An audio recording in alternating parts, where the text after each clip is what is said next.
good evening to everyone who has joined us across from India, and good morning to all of our respected viewers who have joined us across from America. Today we'll be looking across at beyond the Ivy Leagues as the core topic. We would want to explore top global university opportunities beyond USA. We would be looking into UK. We'd be looking into opportunities within Singapore, Australia, Canada. We will start the conversation largely around going into firstly understanding what is the function and the thought process of looking at admissions abroad, right? So there will be a couple of talk that we will do in terms of looking at the fee structure. We'd also want to see it from a non-monetary angle as well. What can be the benefits in today's day and age of looking at admission or a degree abroad? So in the next hour, we really cut through the noise and focus on the real fit of your profile as well. We'll map how selective programs outside the Ivies really evaluate these applications dependent on the countries that you're going. So what they actually value in pure academic, what kind of activities that they're looking. I mean, are they more academically focused, non-academically focused, which tests, which interviews? So all of these various things that really truly matter within your journey towards, let's say, a UK admit, a Singapore admit, an Australia admit, and a Germany admit. So these are the countries that we will be largely discussing across today. So by the end of it, you'll leave with a short personalized checklist to understand a country agnostic approach, very important in my presentation today, of how you have that country agnostic application narrative, in which you are preparing it in a way where the student is into the center of everything. I think today, when we'll be concluding our session, we'd want to put a mind map on the screen in which you can see how does one country differ from all of the other. And just to close the loop,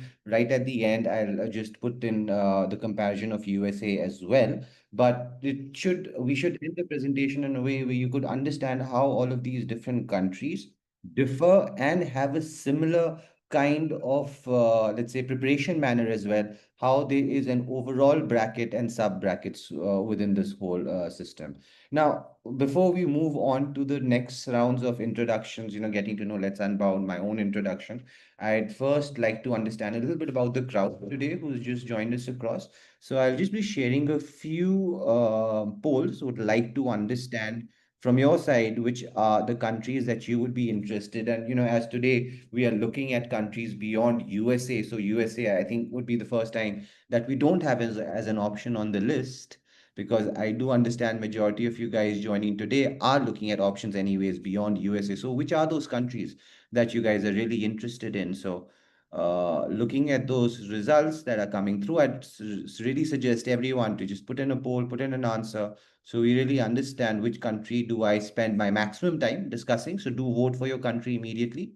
So I then would give the maximum time of my conversation to that specific country, dependent on how you guys choose to vote now. Yeah, so I'm just waiting for you guys to close on to this vote, and then we will move on to the next poll. So I think with the maximum responses that I've gotten is from UK, followed closely by Singapore. And yeah, there's also good interest, very in the same level of Australia and Germany. But UK and Singapore are the two countries that, I will give you as much as information possible.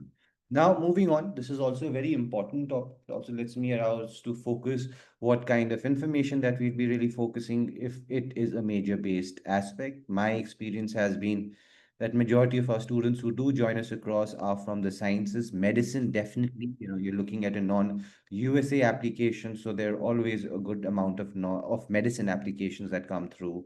Law, humanity as well, engineering on its highest, right? So I'll just give it another 3, 4 seconds for the others to vote in, and then I'll end the poll.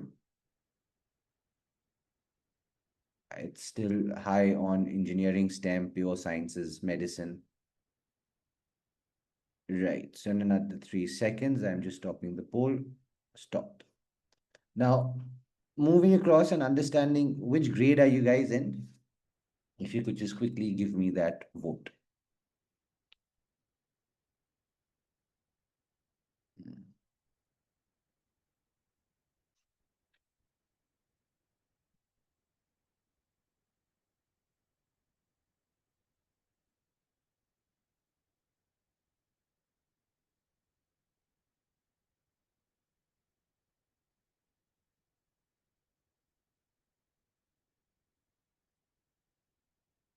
Right. So the good amount of percentages again, the lower grades, 8th, ninth, 10th. There's also students from 11th, very few from 12th.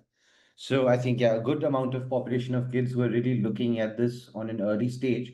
Very crucial now moving ahead to the presentation. Very crucial that you guys and students on early grades, students today who have joined me across in grade 8, grade 9, grade 10 are thinking across for these admissions abroad. And specifically, if you're having a very broad mindset going beyond the USA, starting up early makes a lot more sense because of seeing that apart from being an in-depth application, it's going to be a very wide approach, going through those different kind of narratives. Now, before we start to understand these different kind of narratives today in our presentation, let me just quickly introduce you to the organization Let's Unbound, which began with the focus on skill building, empowering elementary and middle school students with STEM, life skills, and mentorship. These students, once they progressed into high school, they started seeking for college admissions guidance. And that's where we incorporated our new kind of, I would say, guidance that we now provide, in which we have seamlessly integrated the storytelling through applications into our already well-established mentoring programs. Now, by combining personalized learning, skill development, and strategic admission support, we now guide students right from their early academic years to top global university applications. So we have impacted more than 4,000 students across 25 countries and have delivered more than 125,000 hours of expert mentoring. Our commitment to excellence has earned us a 4.9 out of a 5 global rating. We're really proud to have partnered with organizations as Harvard Students Agencies, Arizona State University Prep Digital in the past, and that has ensured that our students have received a world-class educational experience. So at Let's Unbound, we don't just prepare students for exams, we really prepare them for their overall life within undergrads and beyond. The co-founders within the organization, Amol on your left, who's a serial entrepreneur and educational visionary with experiences at Tata and Exceed. Which is, by the way, India's largest edtech platform. Amol has helped scale impactful educational solutions across 2,000 schools in 6 countries, impacting more than 250,000 students. Nishant on your right, he's a mentor and educator, brains behind many of the learning pathways that we share with our students. With 14 plus years of experience in academia and industry, he has counseled more than 1,000 students, design curriculum solutions, right from K-12 to executive MBA programs. Right? And he's an alumnus of SP Jain, a top-rated teacher, a proud mentor of change under Atal Innovation Mission, Niti Aayog. So that's the understanding of the founders behind the organization. A quick introduction about myself as the speaker for today's event. I'm within the whole realms of counseling and consultancy for the decade plus. I worked with various organizations as Jaguar Land Rover, Citibank, Standard Charter within financial consultancy, and I've also worked with Added Education and Crimson Education within the admissions counseling, so working with students applying to admission destinations as USA, UK, Singapore. So that has been my background. Now, giving you a quick run through with how the session is going to be constructed. We will be looking at why study abroad. We'll be looking at the cost, the return, and within the return, we start off numerically speaking, and then we would also want to move into these other aspects of admissions abroad. Now, without further ado, let's move into this whole aspect. Let's first start to understand what does admissions abroad, typically mean from a ranking perspective and from that quality perspective that you hear a lot of people talk about that, if you're looking for a top university, you're going to be looking at options beyond India. Now, QS ranking is one of the most reputed global rankings.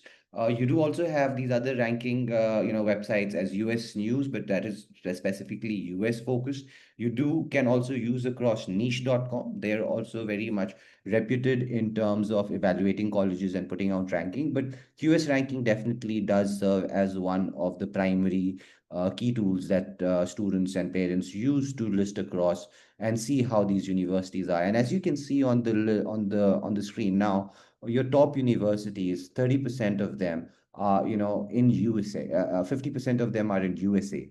right? And then the next 30% to 20%, you could look them in UK. You've got colleges in Singapore. You've got colleges in Australia. You've got some, being represented from Hong Kong. Germany, definitely in terms of QS ranking, and I'll also give you the reason why, it doesn't show up so much here on the general ranking. But if you're going to be looking at STEM-based rankings, German colleges are definitely faring very high.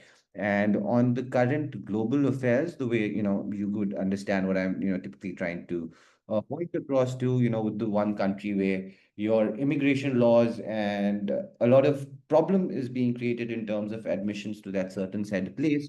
And Germany, in that meanwhile, has really used the situation to its benefit by really attracting a lot of good international talent, now also moving towards Germany beyond those rankings that you can see on the screen. But now that also brings us to this very important question, right? What are these rankings based on? See, if you talk about any rankings globally, I mean, let's, hypothetically, let's talk about, let's say, ranking in cricket, the best batsman. The best batsman would be evaluated on different factors, right? So let's suppose if one would say that Sachin being the best batsman, one of those parameters is the centuries that the batsman has scored, the 50s, the total runs, the innings, the man of the matches. All of these factors really weigh in to decide who is the best batsman.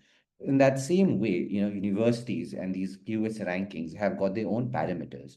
And if you go into the QS ranking website, you can actually find these weightages and these parameters that really list down or would really explain to you why MIT is rank one or why Imperial College of London is rank two. So these weightages are largely first point, which is academic reputation, 40%, which is again largely the research, this university is doing. The methodology is that QS ranking would be calling up professors in different universities and really discussing or asking them to rate the research that is happening in their peer universities and researches they know about different universities. So MIT will be asked to rate other professors and other research happening in different universities, and that's how other universities give out their responses, and that's where that academic reputation is created. So very heavily dependent on research that that university is doing.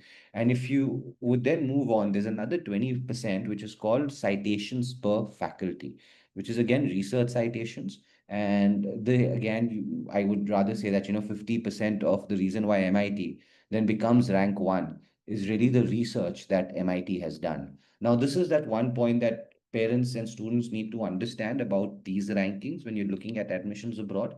When a university is being ranked on the research that that university is doing, it does not mean that while you're applying for undergraduation, then MIT should be the best option for you. Because you're looking at the work done at a post-graduation level while trying to see what undergraduation course you should be going for. So my whole purpose of firstly, getting into this whole aspect first is saying that, while you're looking at admissions abroad, you're looking at options, let's say beyond your home country. And in this presentation, people joining us from India, people joining us from USA, giving them this thought process, looking beyond the country that you are in today. India, if you're looking at a university ranking, majority of the weightage, if you would see, is based on the job placements that are there, IITs, IIMs, one of those big factors. I don't come across and say the only factor. And, obviously, the academic reputation, even in USA, is 40%. It's not 90%. Right? The highest percentage, if in India would be created, placements does hold a large weightage. And that's one of those reasons why you're selecting universities within India. Now, if you see yourself as a student or as a parent who wants to give his kid this life beyond this rat race, and even though the ranking may not be 100% undergraduation related, but definitely the ranking is created on something which is highly academically oriented. So while you're making this selection, you are making an academic selection, looking into these universities, that this is what all of these universities are really known for. And specifically, when you start looking into UK and Singapore, these are very academically driven universities, every aspect of theirs. People who join me for the US applications and the US system, you'll realize, it's much, much more beyond just academics. But within your UKs, within your Singapores, the topic that we are, largely looking across, your academic aspect, and that academic reputation or search becomes very important. And this is how your rankings for international stage are really, again, still crucial to be looked across. And that's where you can see why you'd be then sitting down, creating your application. If you're looking beyond USA, let's suppose if any student who has joined us from USA who's saying that I would want to go for an undergraduation degree to a different country, I want to make sure that I'm going to a top institute. Nevertheless, UK would definitely be one of your top options. 20-30% of your top colleges are within this country. It's Singapore, again, apart from it just being within the top 20, it is one third the price that a US kid would be paying on, undergraduation education. That is the vast difference of, anyone who's also looking at international options beyond Ivy and you're currently in USA. So that's one point that I wanted to share, starting the presentation today in terms of these rankings. Now, moving on to this one really important factor, fee structure, right? And one thought that I had, that if we, do a fee structure comparison, trying to compare every country to, it will be, I guess, just the fees presentation itself would take an hour, running through everything. So what I had then thought that let's just look into some numbers and let's try to look at the option which is the most expensive in abroad education. And this is again from that Indian perspective as well, USA as well. What are the fees that you're again looking from the US side? So if you see those low estimates in USA would really mean your tuition fees, and your average estimate has your tuition fees plus your residential cost. The high estimate is, putting everything together on the higher side, divided across four categories of colleges within USA: IBT, private university, top public, top liberal institute. So the idea, what I wanted to do was from the Indian student perspective, if you're looking at admissions abroad, this is your most expensive college or the most expensive setup. Does it make sense if you really factor in the income? So does it make sense on a financial thought process to send your kid abroad? And to make this comparison, obviously, I cannot do it for every country. I have just selected the most expensive option to put that across, right? So if you see your early career base, which is the salary a student would be getting, and this is from pay scale, I would say 5 years from today, once he starts working and covering another five on top. So it would be around 89,000, 93,000, $83,000, where the your early career pay ratio to the fees that you have paid, it's approximately 3.36%, 3.21, with the best return. And a lot of times, this is one of those misconceptions that students have, that your Ivy Leagues or your private colleges are the place where you'll be getting best return to your investment. While the best return is actually on your public colleges, your UCs, your UTs, your UVAs. These institutes, these public institutes really give you the best return. And it's not just a factor, I would say, in terms of the short scale, and you'd believe on an average or mid scale, your Ivy Leagues and your top private college students would then be earning or getting a better average ratio. But you again see it's the top public colleges which have the best. And in terms of trying to even bring it into net present value and the rate of return, you would still see the best numbers coming across from top public colleges. But overall, have a look in this one thought. Even if you go to an IBD, you go to a top private college, you go to liberal art colleges, the rate of return is extremely healthy, regardless of those high fee structures that you're putting. So even let's suppose I really drop onto this fee structure, you look into university as Oxford or Cambridge, where you're not looking at these high fees amounts. You could easily finish your undergraduation at an Oxford at somewhere shy of 160 $170,000. So that's how low that university could go. It almost becomes half of a lot of US options. And at the same time, you put in that income factor, you could be very assured that at any way, your rate of return would be very close to this 40%, 50% kind of a value. And by rate of return, I'm not really saying to think about the student as an investment option. My point is that if you're putting in the kind of assets or investment, does it really make sense on a numerical value of what is the value that your kid would be deriving from it in future? So in those terms, definitely, if you look at from that income factor, it does make sense.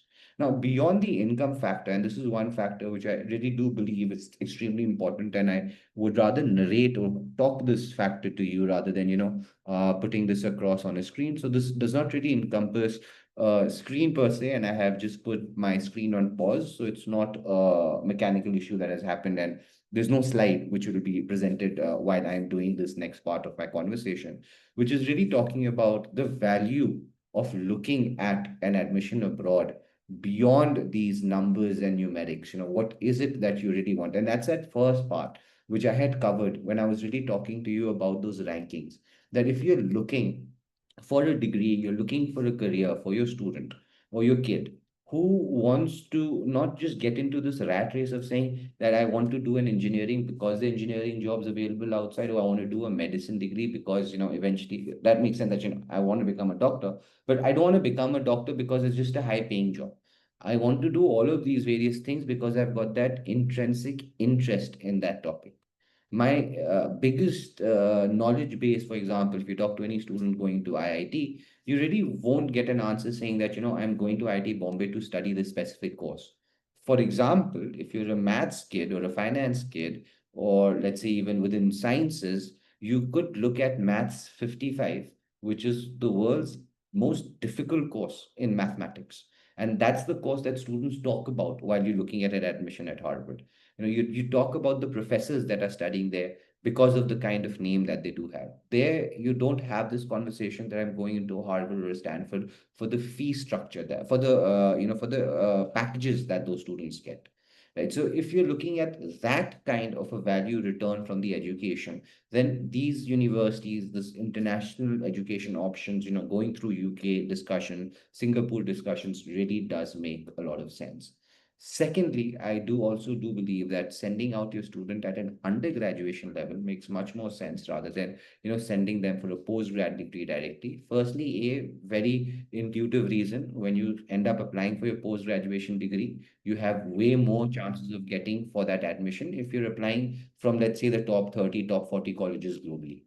Right? That increases your chance for that eventual post graduation, let's say at an MIT or let's say at an Harvard, where your undergraduation degree also screams about that same quality ranking. That's a very intuitive, I would say, a point to put across why to study abroad at undergrads. Secondly, my point also states that the age that the student goes in terms of undergraduation, the flexibility and the learning ability to gel into the American education system, or for example, the UK education system or the Singapore education system, is much more comfortable at that age. That is that, that prime age when you could be making that shift across. So these, I would say, are, the overall reasons why students these days are, and, for the last 5 years or a decade, have really started looking at undergraduation opportunities at, universities abroad, while they're looking across at your rankings, when they're looking across at the cost, when they're looking at these income factors, they're looking at, the quality factor of getting a degree abroad, going beyond the rat race that, a lot of parents themselves may feel very specifically, because that how was our education system, in which, not a negative aspect. I would also really clarify that it's not a criticism of saying that we've got a bad system per se, and it cannot be a bad system because, again, majority of your undergrad students in USA are from Indian education system itself. That is the maximum representation of international students. So you don't say that the Indian education system is bad. The Indian education system is created for the problems of the Indian masses, right? The 1.5 billion people, where 90% of them do not even earn more than a lakh a month, where majority of us looking at education is a venture out of the financial difficulties. But if you're looking at this degree abroad, you don't find yourself, being, let's say, stuck on financial insecurity today. And what you're looking for your son is to go a bit beyond that in terms of trying to find his strengths. So that's the kind of, reasons that students are using these days for their admissions abroad. Now, I think it's time that we move across and start discussing on the application processes themselves. Let's start trying to put some attention into UK first, which is one of the highest voted countries in our presentation today. The UK education system that goes through UCAS, that's the platform for UK. It's a singular platform. You can make 5 applications in total. All the students that have joined for medicine, you can make 4 medical application and one has to be paramedical. anything within, let's say, forensic sciences is a good other fifth application that a lot of students put, biotech, biochemistry. So any of these allied sciences along with paramedicine, medical as well, should be your fifth application, and that is something which is by law. You can only make four medical applications within UK. So those are your UCAS specific laws. We'll be just moving forward and looking into these applications. We're breaking it down into pieces. We'll be seeing the dates. But on a philosophical level, how is an admission officer within UK deciding an application? So the major thing that they look across is at a student who's coming across as a scholar, a student who needs to declare his major, which is unlike USA, where you apply without that declaration. UK, this declaration is mandatory, as it's exactly here in India itself. Now that changes a lot of different things, but on its initial level, the change that you would see from USA, but that similarity within India is that in UK applications, because of the major declaration, the majority things that you'll be talking across on will be related to the major that you wish to study. Right. Now, how do you convey and how do you communicate all of these aspects? Or basically, if I'd say, how do you look at the application from your side of the table? So one of the first columns that go across and the things that you'd be giving is a major based entrance exam. And it's not a mandatory thing. I wouldn't say that every university and every major that you'd be applying in terms of UK will have this phenomena.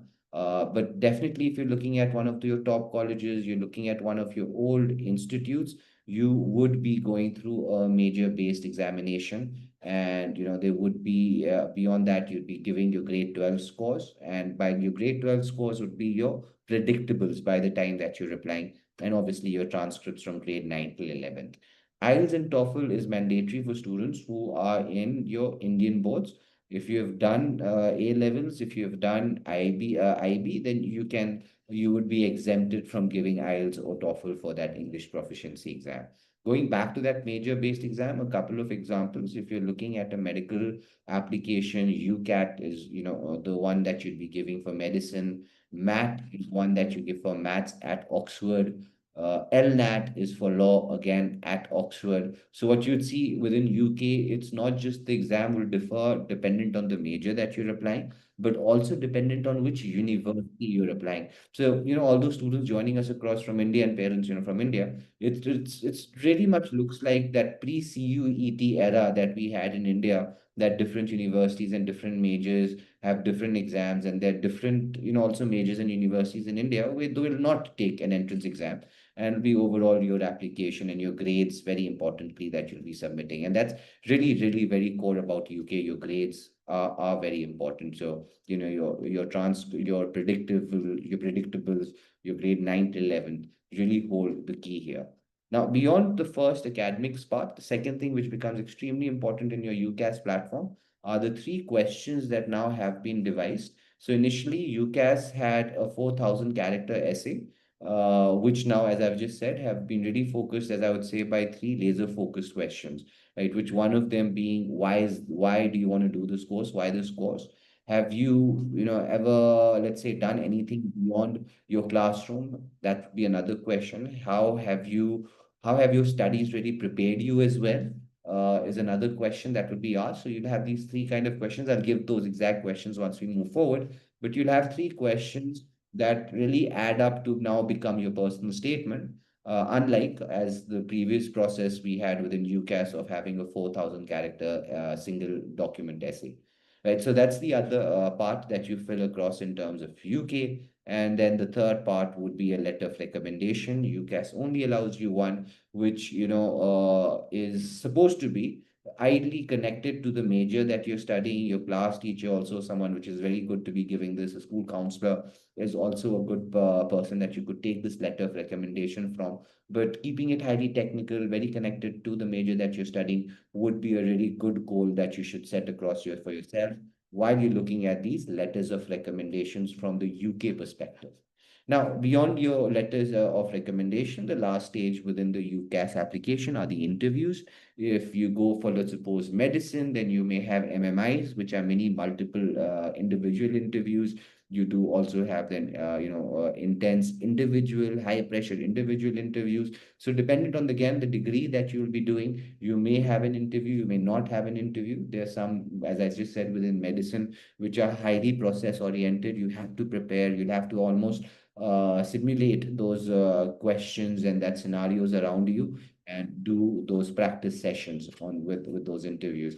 And places beyond medicine, they're also conducted with the alumni of your own country, where he'll be really going into some detail about the research that you may have spoken about, or the internship that you may have spoken about, or the academic competition that you may have informed about. So they will go into all of those different things, and trying to understand what you have exactly done.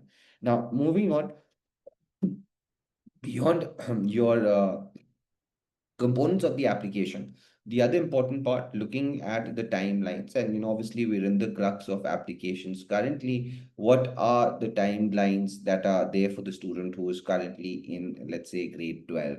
So your UCAS registration would have already opened up by May, and by September your application forms open up then for your completion and submission.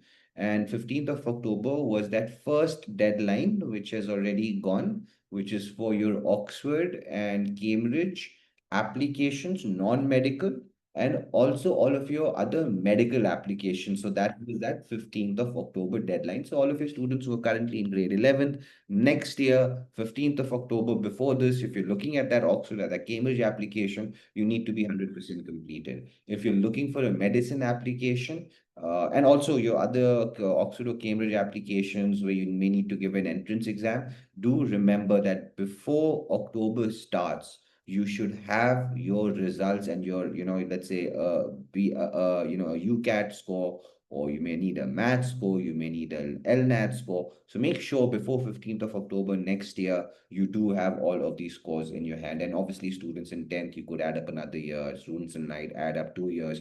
And that's the year 15th of October when your applications deadlines will start hitting you across. Now, beyond your 15th of October, the other most important is within January, 29th of Jan. That's if you're not really looking at Oxford or Cambridge admissions, all of your other, let's say, non-Oxford, Cambridge applications, those deadlines are going to be hitting on the 29th of January, right? And within February, that's when your finance applications do open up. There are not a lot of various options that are there available, but that's when those dates will typically open. The results you'd be expecting would be between May or to August of 2026 for all of those students, who are again today in 12th. And for all of those students in 11th, all of those years that I said, you just simply add a year to it. So now we have seen the UK admission process from the perspective of your side. Now let's see it from the admission officer's side.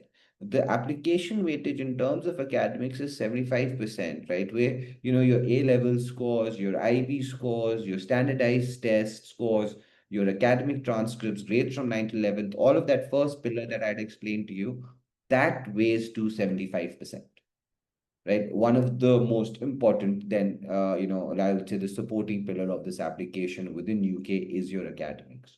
The next 10% that you will see is then the next 15% on the right side bottom, you would see super curricular and leadership activities that you have spoken about. In the next slide, when I'll be showing you those three questions, these activities are largely mentioned in different places there. When you'll be talking about why do you want to study this course, or subject, or how have your qualifications really prepared you, that personal statement, this is where those 15% largely crop up at. And then the rest of the 10% is your overall personal statement, the letter of recommendations, the interviews. And this is how an admission officer within UK would put weightage to your application. Now, as I've been saying, that there are certain personal statement changes that, it has moved away from the 4,000 worded essay. Now it's moved into 350 characters per question, right? So that's approximately 55 to 65 words minimum that would be going, to complete 350 characters. So overall, you're looking at 650 to 750 words, overall 47 lines. So that's how they define, and you can go in to the UCAS portal, they'll give you all of this, specific numbers again. Now, the three questions that are very important is the motivation for this course. Now, why do you want to study this course or subject? So this question really asks you for clear explanation of why you're drawn to this field that you have chosen. Your admission officers want to understand your specific interest in this subject. Avoid, generic reasons. Here is when, really start talking about, again, courses and competition that really motivate you towards this place. And the other second one is how you have really prepared for this course is the agenda. How have your qualifications and studies helped you prepare for this course or subject? So universities want to know if you have that academic foundation, if you've got that academic curiosity by various again academic selections, and if you have got the skills to really handle the course's demands is what they're looking across from. Again, where you're talking about your researches, your internships, really come handy in answering these questions. The third one is your preparation through experiences. What else have you done to prepare outside of education, and why are these experiences useful? So again, this is a very good point to use internship. Very good point again to use the research experiences that you'd have had to really explain that if I want to become a doctor, when I went out and reached out for this practical experience, these are the positive results that I, overall got. So this is the whole UK application, looking at it again in an overall view. You've got your academics, you've got those three questions that I was explaining to you, which is largely used as the personal statement. And then you have your you've got a letter of recommendation and your interviews spread across these various timelines that we discussed. Now, moving on to our next country for today. We will be looking across in Singapore. And Singapore again has got a little bit difference in terms of UK. So what you could now imagine in your mind on if you're on your right side, which we haven't discussed, let's just put USA there. If you move a little bit forward, you've got UK, which is looking at a lot of different activities that you do beyond your school. They're looking at internships, they're looking at research papers, but whatever they're looking across at is academically oriented. They're looking beyond your school. Just one second. Arushi, I'll just request if you could drop your question on the chat section. I'll take the question right at the end during the Q&A session. Right now, just coming back to the point that I was trying to make across was your Singapore applications would now move a bit more different from UK as well. So they become much more academic focused. Within UK, as I said, they are looking at things that you have done beyond your school. Singapore is purely looking at things that you have done within your school. So what am I really mentioning at this level? It's your academics, your school, and once I'll be showing you that, say, a similar kind of table for Singapore, you'll understand what I say, how that similarity does remain with UK, but it still does deviate. It still does go more into school-based activities. But before we go through, just want to share a couple of reasons, students who haven't thought about Singapore so far, what is the reason that you should be doing? So a couple of reasons for looking at Singapore is really Singapore is becoming that global hub for education, offering world-class universities, top 20 institutes, cutting-edge research facilities, a really good multicultural environment, very safe, comparable to a couple of options, known for its innovation, focus on quality, very good for international students, really good for students looking at degrees within finance. So again, those reasons of top-notch universities, institutions like your NUS, NTU, SMU, constantly face, coming across as top 30 institutes in the world. Very affordable education. As I said, it's almost one third of the fee structure that you would get in USA. It's also cheaper than the fee structure that you may be getting across in UK. So getting access to this top university through an affordable education mechanism is really pushing students to be really applying a lot towards Singapore. Secondly, their own, I would say, immigration policy comes across very favorable in comparison to a lot of other global powerhouses. Apart from it, while talking about global powerhouses, Singapore itself has got a very good global recognition. So degrees, as I've said, from your SMUs, your NUS, NTUs, they're very highly respected worldwide. And one fourth point, again, if I put across in terms of Singapore as a strength, cultural diversity with this cosmopolitan culture, I would say, Singapore is really very welcoming for students, international students right across from different backgrounds. And lastly, the career opportunities are endless. It's a strategic location, it's a thriving economy, and it has really been a very good hotspot for innovation, for global, recognized activities, great jobs, great internships. So these, reasons have really shined of very, very late in terms of looking at Singapore as a very good driving force. Now, moving across to our next slide, which is to give you a good understanding in terms of the Singapore application process, right? So the Singapore application process starts again. I've tried to use the same kind of format that we're using for UK. It is your school academics, which is extremely important in those terms, right? The school academics start across with your grade 12 score, right? In terms of UK, it is important. In Singapore, it also becomes much more. While I'll be showing you those weightages, you'll be getting a better understanding in towards them. Right. The other part is your transcripts, which start from your grade 9 till 11. That part again is very similar to what you put across in terms of your UK applications. So that part remains the same, but again, we'll be seeing the weightages as they would be differing. Singapore again has major specific prerequisites as well. There's some certain subject selections that need to be there. There are some specific entrance exams that we'll also be looking across that may be a specific major requirement.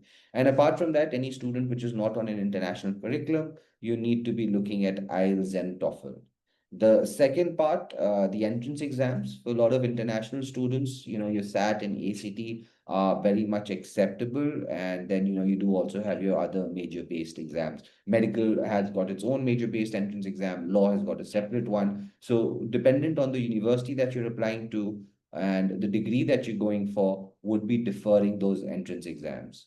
Right now, moving across to the third column, which is your short essay selections. So this is again something on the lines of what now UK has become. Every different universities may have different kind of selection kind of questions that you may have to write. I mean, for example, NUS law has got a separate kind of an essay that you would be submitting. SMU is one of the most easy forward essays. They're short essay prompts or section responses about, let's say, leadership, about service, ethical reasoning. And one of those questions are always there: why SMU, why this program? So those kind of things. In terms of NUS and NTU, very few courses may have this scholarship, but dependent on the degree, they may ask you for those written responses.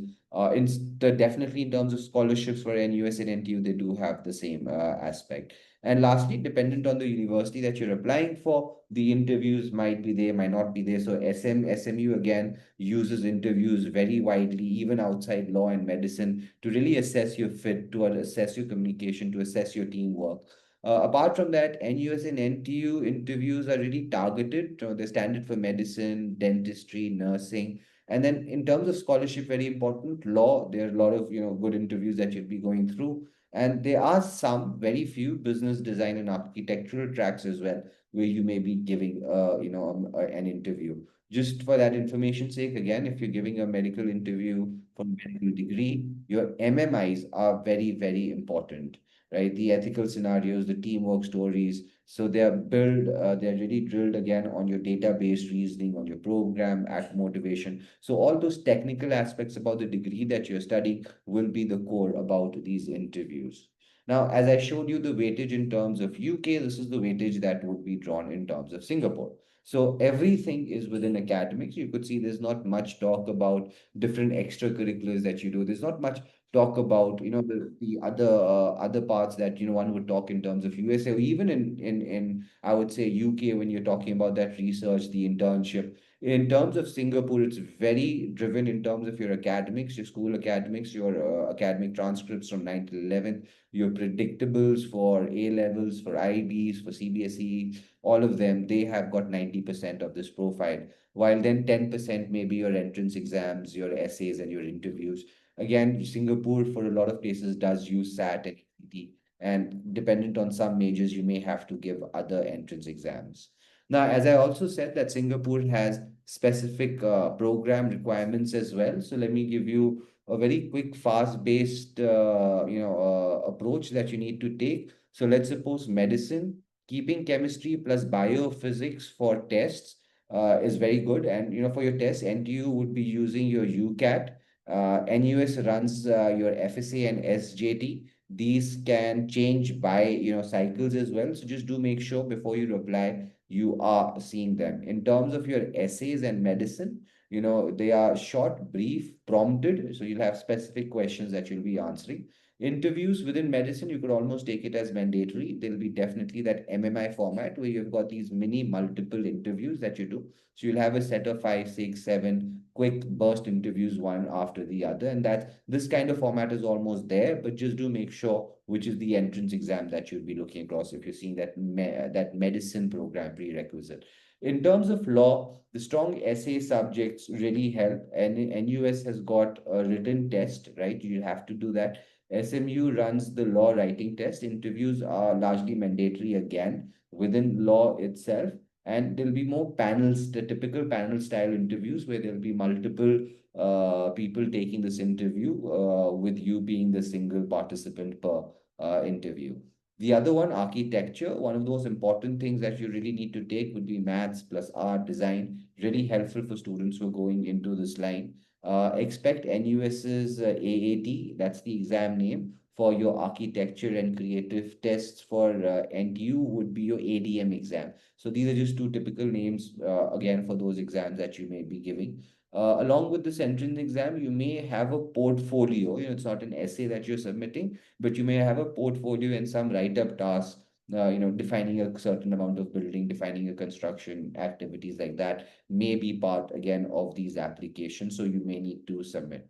Interviews are not a mandatory, but if you're looking at a top university, more not than often, you would be giving this interview.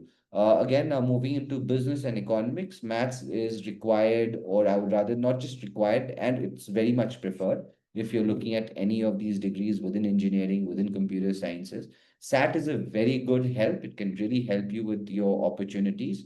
And there are some essays for some select universities, and interviews do happen, but not, I wouldn't say as much as you would see in a medical degree or a law degree, and or even let's say architectural design degree. They do happen, but on the lesser side. In terms of your biochemistry, your allied sciences, there are no extra tests that you'd be giving. There'll be a lot of few short responses that you need to fill in, and interviews do occur quite frequently, right? So that's just to look at that overall aspect of the various options that, or the prerequisites that you need to look. Now, moving on to the other country, which is Australia. So this is very similar again to Singapore or UK. It is much more connected, I would say, to that UK process, wherein again they're looking at your grade 12 scores, they're looking at your transcripts from 9 till 11, and again within, as you see, within UK and Singapore, your major based prerequisites may again be there, those various subject selections that you may need to pull across on. Along with that, you do have various entrance exams, and they're course specific. The US, I wouldn't really say within Australia, they don't look at a lot of your SAT or ACT. There are very few courses that really look at that. But while again, as you have done in terms of seeing the entrances exams in cases of UK and Singapore, even within Australia, the major that you would be studying is going to be extremely important thing to decide or to see which is the entrance exam. So, for example, you have that UCAT again, which is in terms of Australia called UCAT ANZ. You can also use the UCAT which you have given in terms for your UK medical application to be used in Australia. There are a lot of universities that also consider the UCAT UK for that entrance exam requirement. Otherwise, this is called the University Clinical Aptitude Test, the UCAT full form. And examples would be University of New South Wales, Sydney, Monash. They all are looking at this. In terms of direct entry, you do also have options as University of Adelaide, Western Sydney University, Charles Sturt Joint Program. So they also would then, they largely have that direct program per se.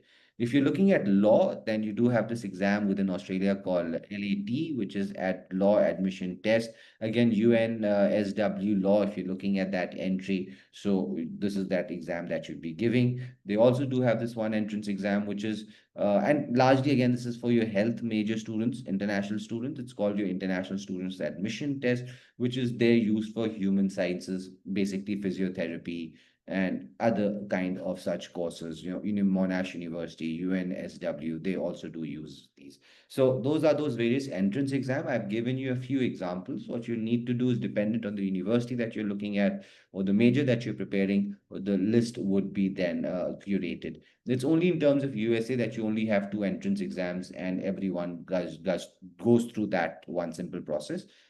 Different countries, we need to have a personalized approach. In terms of short essays, there are some universities that will definitely make you write, short responses, approximately 150 to 300 words. They don't have that long US style of essays. So, for example, University of New South Wales, the Sydney, they may have this one question where they'll ask you why this program and career path. You have again 200 to 300 words, or a question of them describe a leadership experience and its impact with that same thing. How will, with the same word limit, how will you balance academics and placements? University of Queensland may ask you what motivates you in the interest of, let's suppose, the program that you're applying. So, for example, what motivates your interest in computer science? What motivates your interest in finance? So those are the kind of questions that they'll be asking. And again, the focus would be at Queensland's University. It's not just the interest in computer science, but how is that interest in computer science also connected with Queensland? And then again, questions like examples of teamwork or community contribution relevant to your field. Then moving across, there are interviews as well, dependent on, again, universities that you're giving. It is very highly programmed, dependent if you're looking at medicine. Or apart from that, scholarships, it's again very important. Architecture, there are a lot of places where you'd be giving an interview. So in terms of medicine, and you're looking at MMI, so your UNSW Sydney, your Monash, University of Adelaide, Western Sydney University, they all are looking across at MMI style interviews. Along with that, if you're looking at industry linked scholarship, so you've got UNSW Sydney Co-op, which is a scholarship that you may go for. They would be doing interviews. The UTS, which is University of Technology Sydney, their engineering and IT scholarships, they again would be having different kind of interviews. So interviews, again, they're not just for the admission aspect, but they do will also be helping you across in terms of your scholarship opportunities. Now, why are students looking at these admissions in terms of Australia? It's a very good destination these days in terms of supporting international students, your migration, your immigration policies, that opportunity for the permanent residentship and nationality is really on that strong side if you see it in comparison to other options. Along with that, top students, really top cities, top places to live across, good quality of life. There are all those positives that you could be looking at. Now, moving across to the other country that, which is Germany again, why would you be choosing Germany? What are the various important aspects when you're applying to Germany? Before moving into why, get there, they again look at your application very highly from an academic rigor point of view. They will be looking in terms of the grades, in terms of the profile, which is academically oriented, and that's what they're largely seeing. Again, the choosing of Germany, as I'd also said at the start of the presentation, all students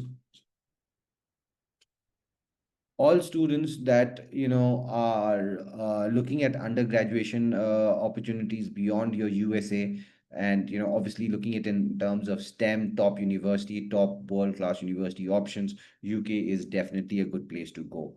They also do have no tuition fee structures at a lot of public universities, also available for international students. Along with that, you could always talk about high quality information. It's internationally recognized degrees. They all come and play a very strong role in this decision of looking towards Germany as a country beyond also your cultural, multicultural as an option. In terms of general requirements, it's very basic and general in that sense that your grade 12 scores. your entrance exam, if there are any specific such degrees that you're applying for, are the only prerequisites. There may be a personal statement, hardly any letters of recommendation. So a very system similar to India, where the admissions is very highly based on your grades and numerics. Then they don't really get into those other non-academic activities, even if they're academically focused. Now, moving across to this one qualification requirement, if you are going through an international board, let's say IB or Cambridge, you can directly move into an admission. Or if you're going through CBSE, taking those 1 year courses, really very good. There's also this college concept of called studying college, which, it's a German concept where you can go and take a single year course. Once you complete that single year course, complete the 13th year of study requirement, if you're from CBSE or ICSC, then you can start this undergrad degree immediately. You started after a single year. If you're from IB or Cambridge, then you can start the degree almost ASAP. So all of those students today in 12th from IB and Cambridge, next year you can just start across with the degree itself. And all of those students that are in let's say Indian boards, you may have to go to UK, to Germany, and do a single year of an educational course, and then you will start across with the degree, but the admission will be secured on early. Now, this is the slide that I had said where we will close our discussion on in terms of all of those different degree options. On your right, we didn't discuss it today, but USA, the most different country where your major selections is declarations is optional. There's the highest focus in terms of activities beyond your grades. So they have got that 40% focus on academics, and then you've got 60% which is focused on your personality and on your extracurriculars, and they only do have two kind of entrance exams. Moving from there, if you put Germany in this section where your major declaration does vary, there's very few places that they will all actually give you this option of applying with major undeclared. Canada is the best example of that in terms of variation. The focus in terms of academics is quite high. So 60% focus in terms of extracurricular on your academic, and any activity that you speak has to be a supercurricular activity. Then moving this across in terms of UK, you do have 25% focus again in supercurricular activities, but then 75% is really, really focused in terms of the grades, in terms of the entrance exam. Australia has a little bit of a shift. It puts 75% focus on academics and 25 in terms of those various entrance exams, where Singapore becomes the most focused country in terms of your school academics, 9th till 11th and your 12th grades, and there is still a focus on entrance exams, no focus in terms of extracurriculars, which again also does become that aspect in terms of Australia. Lastly, India, again, as you guys would all know, no focus in terms of extracurriculars. The maximum focus that goes is your entrance exam, followed by your school academics. And you can see how the major declaration is shifting from one side to the other. So typically, if you'd say USA, the most expensive college, moving towards the most cheaper opportunities as you keep on moving towards India. And in terms of the profile, the most simplest profile created for application would be in India, and the most complicated and extracurriculars beyond academics would be the US option. Right now, the approach that we typically do share across to all of our students in terms of the timeline that we work on. So whenever we start across with a kid, be it 9th, 10th, 11th, we don't get into this whole aspect of which are the countries that you're applying, which are the exact universities. We want to first focus on candidacy building.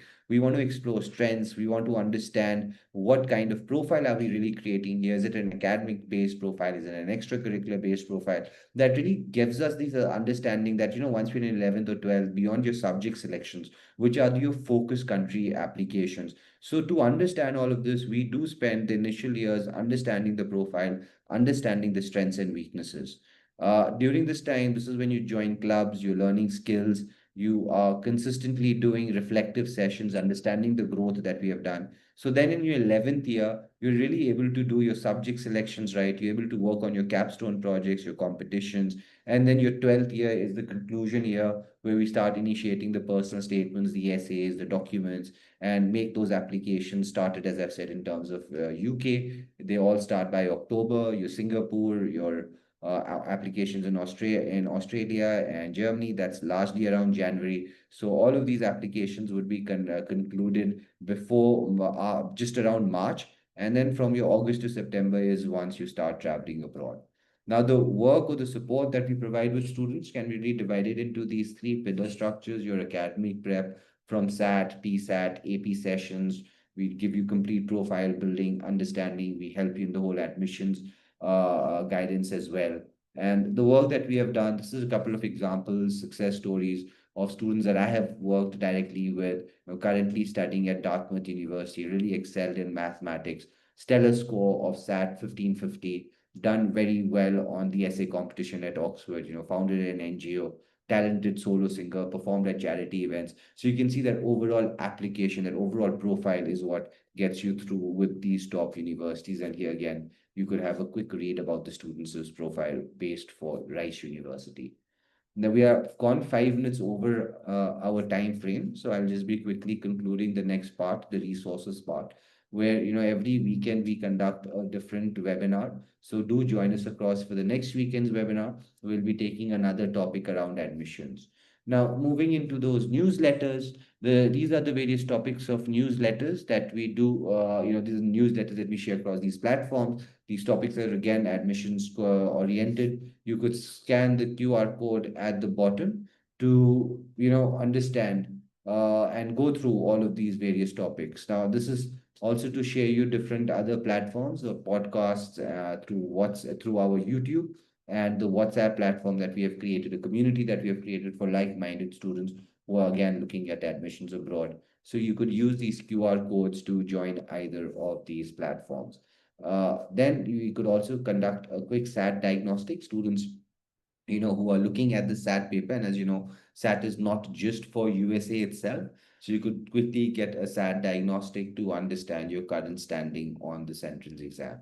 Lastly, if you're really interested in understanding this on a one-on-one basis through a presentation, do scan the QR code now, and one of us would be getting in touch with you. We could have an in-depth discussion, understanding your overall profile. Right. Now, just moving ahead, the questions that you guys would be having, you could drop it on the question in a section. I would like to then answer them. So there are currently no questions on the meeting chat. So if you'd have any questions, you could use this time now to share them across, and I would, try to answer them best as I can. Right. So I'll be giving the next 2-3 minutes for students just to put across the questions.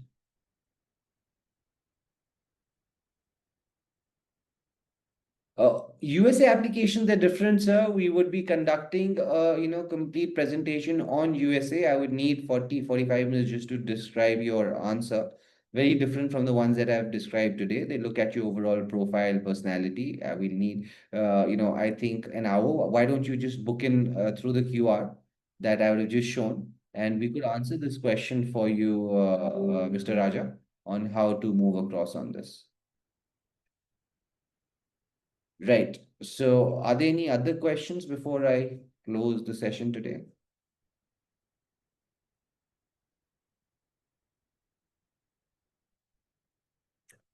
Yes, there's a webinar next week, sir, but I think what I'll just suggest you, use the QR code that I'm just showing you on your screen now, and we'll get in touch with you, and we could arrange a specific session for you just for USA, just to explain you the whole US aspect. So I'll just suggest you, if you could use the QR code on the screen now, we'll get in touch one-on-one and run you through the whole US aspect.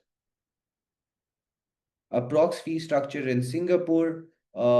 See, if you're going for a medical degree, 5-year degree, 1.1, 1.2 CR should be very fair enough for your degree within medicine. Within engineering, you could just make it shy of 1 CR. Language can become an issue. Language can become an issue if you're looking anywhere beyond your English speaking countries. But what we do in this term is we actively look for those universities that would be teaching all of these courses in English. Even if you've been studying or learning German, it doesn't mean that you'd be able to study maths and sciences and physics on German. So the only way that you could go around the language problem is to do some research on the universities and make sure the universities that you're applying are using English as the medium to teach. That's what we again do with students. I'm just stopping the share again.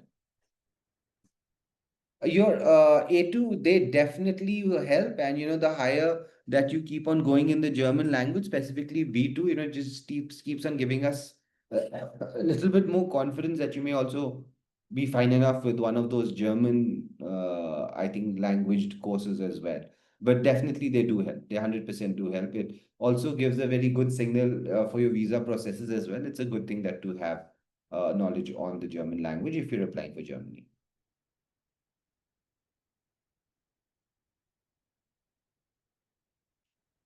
Right. Any benefit of AP chemistry for the 8th grade?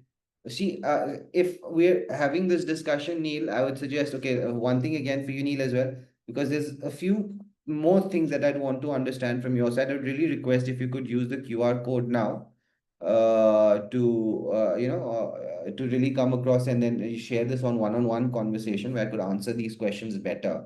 But on the current stage, I think if I'd give you an overall answer to it in terms of benefit of chemistry, and I'm not looking in terms of USA.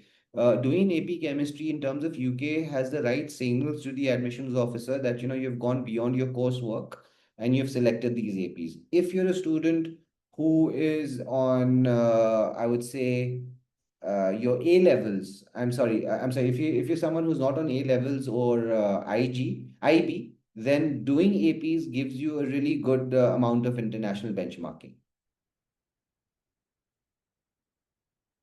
Right? So that also would help you in that case. But how all exactly will AP help you, the 4 out of 5, in a very personal way? We may need to sit down together and understand your overall application, which countries you're applying, what major you're studying, thinking to study across on. So if you could use the QR code, we'll quickly set up a one-on-one session just discussing these requirements. So you'll be in IB in 11th or 12th. So currently you're in 10th. So again, as I'm saying, if you could just use the QR code on the screen, or what you could also do to me or Kanushri personal chat, you could just drop me your mobile number. I'll have this call set up with my team, and we could then sit across, and then I could explain you these requirements one-on-one. But definitely AP is something which is good. How exactly in your case, we'll have to sit down and discuss. In that webinar, that is next week, you will be. No, see, next week we're just gonna have a decision on what's the exact topic.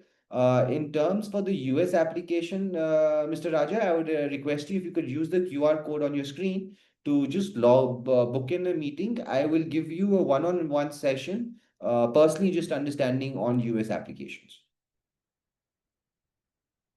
Right. So, yeah, so that's I think about it. If there are any other questions, I'll just quickly answer them. Otherwise, I could conclude the session. And everyone who's been listening, if you want this personalized understanding, please use the QR code on your screen to book a one-on-one session. Right. Thank you. So I'm just concluding off for today.